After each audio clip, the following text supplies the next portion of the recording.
کہتے ہیں کہ آسمانوں پر محکمہ پیغام رسانی میں کام کرنے والا ایک فرشتہ نہایت مصروف ہوا کرتا تھا۔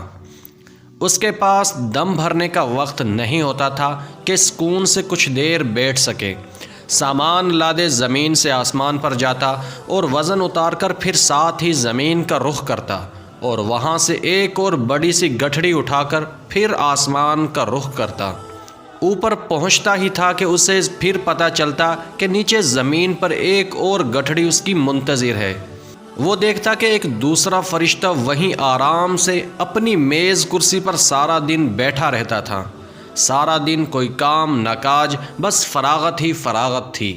اسے دوسرے فرشتے پر نہایت رشک آیا۔ ایک دن وہ زمین پر اپنا 3000واں چکر لگا کر آسمان پر سامان اتار چکا تو اس دوسرے فرشتے کے پاس رکا اور اسے بات چیت کرنے لگا۔ اپنا تعارف کرا کر بولا کہ میری ڈیوٹی پیغام رسانی کی لگی ہے۔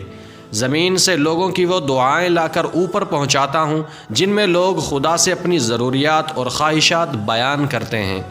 ایک پھیرے میں ساری خواہشات لاد کر پل بھر سے بھی قبل میں اوپر آسمان پر پہنچتا ہوں تو ساتھ ہی نیچے زمین پر اتنی ہی اور تیار ہوتی ہیں، پل بھر کی بھی فرصت نہیں ملتی۔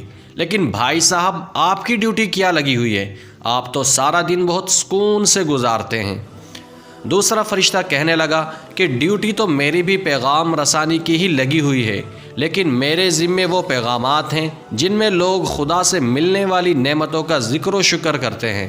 کبھی کبھار ہی زمین کا چکر لگانا پڑتا ہے، ورنہ سارا دن فارغ ہی گزرتا ہے۔ دوستو، یہ ایک بالکل حقیقت ہے، کیونکہ انسان ناشکرا ہے اور اپنے پاس موجود نعمتوں کا ذکر اور شکر بہت کم ہی کرتا دکھائی دیتا ہے۔ اللہ تعالیٰ سے دعا کرتے ہیں کہ وہ ہمیں اپنی نعمتوں کا شکر کرنے کی توفیق دے۔ آمین۔